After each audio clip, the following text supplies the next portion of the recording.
રાજકોટના Laxmi Nagar main road પર આવેલી વિવાદિત નિહિત બેબી કેર હોસ્પિટલના રાજ્યના આરોગ્ય કમિશનર વિભાગ દ્વારા રૂપિયા 6,54,79,500 દંડ ફટકારવામાં આવ્યો હતો. હોસ્પિટલ દ્વારા બાળકોના ખોટા દસ્તાવેજો આયુષ્માન કાર્ડ પોર્ટલ પર મૂકી કરોડોનું કૌભાંડ આચરવામાં આવ્યું હતું, જેના આધારે કાર્યવાહી કરી દંડ કરાયો છે. હોસ્પિટલના તબીબ ડોક્ટર હિરેન મશરૂએ 8 મહિનામાં 523 દર્દીઓના ખોટા રિપોર્ટ બનાવી 2.35 કરોડનું કૌભાંડ આચર્યું હોવાનું સામે આવ્યું છે. ગાંધીનગર આરોગ્ય વિભાગે પેનલ્ટી નિહિત બેબી કેર હોસ્પિટલના ડોક્ટર હિરેન મશરૂને પેનલ્ટીનો લેટર મોકલ્યો હતો, જેમાં સ્પષ્ટપણે લખવામાં આવ્યું છે કે પ્રધાનમંત્રી જન આરોગ્ય યોજના અંતર્ગત પરિવારોને રૂપિયા 10 લાખ સુધીનું મફત આરોગ્ય કવચ આપવામાં આવે છે. ત્યારે ડોક્ટર હિરેન મશરૂની હોસ્પિટલ દ્વારા પ્રધાનમંત્રી જન આરોગ્ય યોજના અંતર્ગત નોંધાયેલા દાવાઓ માટે જરૂરી રિપોર્ટ્સમાં ખોટી રીતે મોડિફિકેશન કરીને કુલ 116 કેસ પ્રી ઓથ એપ્રુવલ માટે મૂક્યા હતા. હોસ્પિટલ દ્વારા યોજનાની માર્ગદર્શિકાનું ઉલ્લંઘન કરવામાં આવતા આ 116 કેસ રિજેક્ટ કરાયા છે, તેમજ તેની પ્રી ઓથ એપ્રુવ્ડ રકમ 65,47,950 થાય છે. દિલ્હી એનસીઆરમાં વરસાદના કારણે ઇન્દિરા ગાંધી ઇન્ટરનેશનલ એરપોર્ટના ટર્મિનલ 1 પર શુક્રવારે સવારે 5 વાગ્યે પાર્કિંગની છત તૂટી પડી હતી. દુર્ઘટનામાં કારમાં બેઠેલા કેબ ડ્રાઈવરનું મોત થયું છે, જ્યારે 5 ઘાયલ થયા છે. ઘાયલોને મેદાંતા હોસ્પિટલમાં સારવાર આપવામાં આવી રહી છે. એરપોર્ટ પર ફાયર બ્રિગેડની 3 ગાડીઓ બચાવ કામગીરીમાં લાગેલી છે. Delhi fire service, police, CISF અને એનડીઆરએફની ટીમો ઘટના સ્થળે રાહત અને બચાવ કામગીરીમાં લાગી છે. દિલ્હી ફાયર સર્વિસના અધિકારીઓએ જણાવ્યું હતું કે સવારે ટર્મિનલ 1 પર ડોમેસ્ટિક ફ્લાઇટ્સ માટે પાર્કિંગ એરિયામાં વાહનોની લાંબી લાઈનો હતી. આ દરમિયાન પાર્કિંગની છત તૂટી પડી હતી. છતનો ભારે ભાગ અને 3 લોખંડના આધાર બીમ વાહનો પર પડ્યા હતા. આ દરમિયાન અહીં પાર્ક કરેલી કાર નીચે દબાઈ ગઈ હતી. આઈજીઆઈ એરપોર્ટના ડીસીપી ઉષા રંગનાનીએ જણાવ્યું હતું કે ડિપાર્ચર ગેટ નંબર 1 થી ગેટ 2 સુધી ફેલાયેલા ટર્મિનલ 1ની બહારનો શેડ તૂટી પડ્યો હતો, જેમાં લગભગ 4 વાહનો દબાઈ ગયા હતા. રિલાયન્સ જીઓ પછી ભારતની બીજી સૌથી મોટી telecom operator Bharti Airtel mobile ટેરિફમાં 10% થી 21% વધારો કરવાની જાહેરાત કરી છે. સુનિલ ભારતી મિત્તલની ટેલિકોમ કંપનીએ કહ્યું કે તે 3 જુલાઈ 2024થી મોબાઈલ ટેરિફમાં સુધારો કરશે. હવે ₹179નો સૌથી સસ્તો પ્લાન ₹199માં મળશે. તે પણ 28 દિવસની માન્યતા, અમર્યાદિત કોલિંગ અને 2 GB ડેટા ઓફર સાથે મળશે. જ્યારે ₹265નો પ્લાન ₹299માં મળશે. આમાં 28 દિવસની માન્યતા સાથે દરરોજ અમર્યાદિત કોલિંગ અને 2 GB ડેટા ઉપલબ્ધ છે. એરટેલે કહ્યું, તેમનું માનવું છે કે ભારતમાં ટેલિકોમ કંપનીઓ માટે નાણાકીય રીતે મજબૂત બિઝનેસ મોડલને સક્ષમ કરવા માટે એવરેજ રેવન્યુ પર યુઝર એટલે એઆરપીયુ ₹300થી ઉપર હોવું જોઈએ. અમે એન્ટ્રી લેવલ પ્લાનમાં ₹70 પ્રતિ દિવસનો વધારો કરી રહ્યા છીએ. એરટેલના રિચાર્જ પ્લાનમાં વધારાના કારણે આજે એના શેરો રેકોર્ડ હાઈ પર પહોંચી ગયા છે. ટ્રેડિંગ દરમિયાન શેર ₹1536ની સપાટીએ પહોંચ્યો હતો. જોકે હાલમાં 0.46%ના ઘટાડા સાથે ₹1467 પર ટ્રેડ થઈ રહ્યો છે. આ વર્ષે સ્ટોક 44% વધ્યો છે.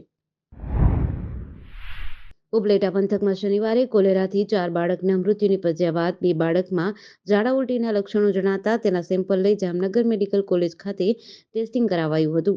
એ બંને કેસ પોઝિટિવ આવ્યા હતા, જેમાંથી એક બાળકનું મૃત્યુ નિપજ્યાનું જિલ્લા આરોગ્ય તંત્રએ જણાવ્યું છે. આથી કોલેરાને કારણે બાળકોનો મૃત્યુઆંક 5 પર પહોંચી ગયો છે. તપાસ કરતા આ ગરીબ મજૂરો ગંધાલતામાં પ્લાસ્ટિકના વેસ્ટના ઢગલા પાસે રહેતા હતા. ચોખ્ખું ફિલ્ટર અને જીવાણુમુક્ત કરેલું પાણી પૂરું પાડતું નથી. આથી કુવા બોરનું દૂષિત પાણી પીવા મજબૂર હતા. એ કારણે 48 લોકોને ઝાડા ઉલટી થયા છે. કોલેરાનો રોગ પ્રસરતા સ્થાનિકોમાં ભારે ચિંતા પ્રસરી છે. કોલેરા જાહેર થાય તો એ આખો વિસ્તાર જોખમી જાહેર કરવામાં આવે છે. આ રોગચાળા અન્વયે સીએચઓ, આરોગ્ય કેન્દ્રના મેડિકલ ઓફિસર, મેલ અને ફિમેલ હેલ્થ વર્કર, આશા વર્કર, આરોગ્ય કેન્દ્રના મેલ અને ફિમેલ સુપરવાઇઝરો, તાલુકા હેલ્થ ઓફિસર, તાલુકા હેલ્થના બંને સુપરવાઇઝર વગેરે કુલ 10 કર્મચારીને શો કોઝ નોટિસ અપાઈ છે. ખુલાસા બાદ આગળની કાર્યવાહી થશે. અમરેલી જિલ્લા કલેક્ટર અજય દહિયાના માર્ગદર્શન હેઠળ ફરી ભૂસ્તર શાસ્ત્રીની ટીમે ખાનગી રાહે વોચ ગોઠવી ખનીજ ચોરી કરતા તત્વો સામે તવાઈ બોલાવી છે. અમરેલી ખાણ ખનીજ વિભાગની ટીમે કરજાડા સેલ નદીમાં રેડ કરી હતી, જેને પગલે ખનીજ ચોરો કરતા વાહન ચાલકોમાં ભાગદોડ મચી હતી. ખાણ ખનીજ વિભાગની ટીમે 4 ટ્રેક્ટરને ખનીજ ચોરી કરતા ઝડપ્યા હતા, જેને સીઝ કરી દંડની કાર્યવાહી હાથ ધરી હતી. અંદાજે 20 લાખનો મુદ્દામાલ જપ્ત કર્યો હતો. આ બાદ ખાણ ખનીજ વિભાગે લીલિયા નજીક આવેલ આંબા ગામ નજીક શેત્રુંજી નદીના પટમાંથી મોટું ડમ્પર ખનીજ ચોરી કરતા ઝડપ્યું હતું, જેની કિંમત 20 લાખ જેટલી થાય છે.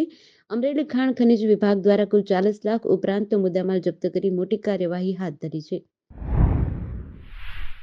દિલ્હી ઉપર વાતાવરણ જાણે કોપાયમાન થયું હોય તેવી સ્થિતિ છે. થોડા દિવસ અગાઉ જ્યાં કાળઝાળ ગરમી હતી, ત્યાં વહેલી સવારે જોરદાર વરસાદ વરસતા એરપોર્ટ પર ટર્મિનલ 1ની દિવાલ તૂટી પડતા દુર્ઘટના સામે આવી છે, જેમાં કેટલાક લોકો ઘાયલ થયા હોવાની માહિતી છે. આ દુર્ઘટના અને હવામાનની અસર અમદાવાદની હવાઈ મુસાફરી પર પડી છે, કારણ કે દિલ્હીથી આવતી એક ફ્લાઇટ અને અમદાવાદથી દિલ્હી જતી એક ફ્લાઇટ એમ બે ફ્લાઇટ રદ કરવી પડી છે. જ્યારે દિલ્હીથી આવતી એક ફ્લાઇટ 2.5 કલાક મોડી પડી છે. એરપોર્ટ પર મુસાફરો રજડી પડ્યા હતા. દિલ્હી એરપોર્ટ પર સર્જાયેલી દુર્ઘટનાના કારણે દિલ્હીથી વિવિધ શહેરોમાં જતા મુસાફરો જ નહીં, પરંતુ અન્ય શહેરોમાં મુસાફરો પણ પરેશાન થયા છે. અમદાવાદથી સવારે 11:20 વાગ્યે ઇન્ડિગો એરલાઇન્સની દિલ્હી જતી ફ્લાઇટ એકાએક રદ થતા મુસાફરોને હાલાકીનો સામનો કરવો પડ્યો છે. ઉલ્લેખનીય છે કે 11 વાગ્યાની ફ્લાઇટ હોય, જેને કારણે 9 વાગ્યાથી જ મુસાફરો એરપોર્ટ પર પહોંચી જાય છે. રાજ્યમાં આજે ભારે વરસાદની આગાહી હવામાન વિભાગે કરી છે. સૌરાષ્ટ્રના મોટાભાગના જિલ્લાઓમાં તેમજ ઉત્તર અને મધ્ય ગુજરાતના જિલ્લાઓમાં ઓરેન્જ તથા યલો એલર્ટ જાહેર કરવામાં આવ્યું છે. હવામાન વિભાગે 10 જિલ્લામાં ઓરેન્જ તેમજ 13 જિલ્લામાં વરસાદનું યલો એલર્ટ આપ્યું છે. આજે વહેલી સવારે અમદાવાદમાં ઝરમર વરસાદ થયો હતો, તેમજ થરાદમાં પણ ધીમી ધારે વરસાદ થયો હતો.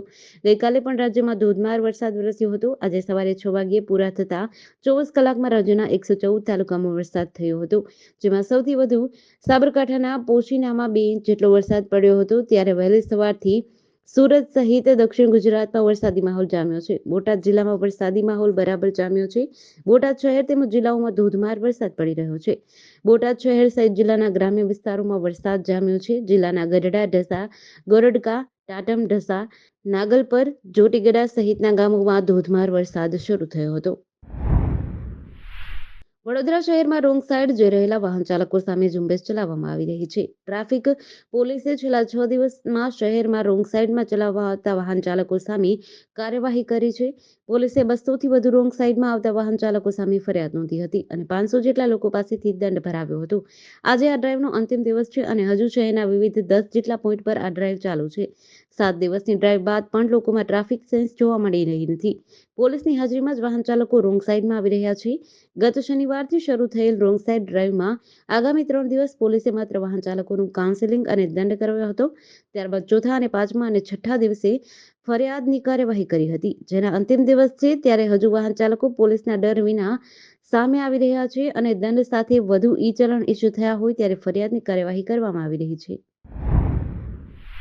સુરેન્દ્રનગર જિલ્લાના ધ્રાંગધ્રા તાલુકાના ભારત ગામે સસ્તા અનાજની દુકાનો દ્વારા ગરીબોને અનાજનો જથ્થો આપવા માટે સરકારે પેકેજ જાહેર કર્યું છે, પરંતુ સસ્તા અનાજની દુકાનોના સંચાલકો દ્વારા ગરીબ લાભાર્થીઓને જથ્થો આપવાને બદલે બારોબાર વગે કરી રહ્યા છે. અત્યાર સુધીમાં શહેર જિલ્લામાં સસ્તા અનાજનો જથ્થો બારોબાર વગે કરવાના અનેક કૌભાંડો બહાર આવી ચૂક્યા છે, જેમાં વધુ એક કૌભાંડ ધ્રાંગધ્રાના ભારત ગામના સસ્તા અનાજની દુકાનના સંચાલક મહેશકુમાર જેરામભાઈ ચાવડા, રાશનની દુકાનના સંચાલકે ઘઉં 5 બોરી, ચોખા 5 બોરી, ચણા 10 બોરીનો સંગ્રહ કરીને ટ્રેક્ટરમાં ભરીને જતા હતા. ત્યારે માહિતીના આધારે ભારત ગામે મામલતદાર ગોહિલ અને નાયબ મામલતદાર એમ.જે. ભટ્ટે રેડ પાડતા કૌભાંડનો પર્દાફાશ થયો હતો, જેમાં રાશનની દુકાનના સંચાલક મહેશકુમાર જેરામભાઈ ચાવડા ઘઉં 5 બોરી, ચોખા 5 બોરી અને ચણા 10 બોરી સંગ્રહ કરીને ટ્રેક્ટરમાં લઈ જતા અને બારોબાર વેચવા જતા અનાજનો જથ્થો ઝડપી પાડી સીઝ કરી વધુ કાર્યવાહી હાથ ધરી છે. ગાંધીનગર પીડીપીયુ રોડ પર આવેલી શાહી સિગડી નામની નોનવેજ રેસ્ટોરન્ટ મામલે સ્થાનિક વસાહતીઓની ફરિયાદ મળતા કોર્પોરેશનની ફૂડ સેફ્ટી દ્વારા દરોડો પાડીને બિન આરોગ્યપ્રદ ચિકન બિરયાની, તંદૂરી ચિકનના 15 કિલોગ્રામના જથ્થાનો નાશ કરી નોટિસ આપવામાં આવી છે. જે નોટિસની અવગણના કરીને નોનવેજના શોખીનોના આરોગ્ય સાથે ચેડા કરવામાં આવતા અંતે ફૂડ શાખાએ લાલાંક કરી લાયસન્સ રદ કરી રેસ્ટોરન્ટ બંધ કરાવી દીધી છે. ગાંધીનગરના પીડીપીયુ રોડ ઉપર રહેણાંક વિસ્તારમાં ધમધમતી શાહી સિગડી નામની રેસ્ટોરન્ટના જમવા જતા નોનવેજના શોખીનોને બિન આરોગ્યપ્રદ ખોરાક પીરસવામાં આવતો હોવાનું ફૂડ સેફ્ટી શાખાની તપાસમાં બહાર આવ્યું છે.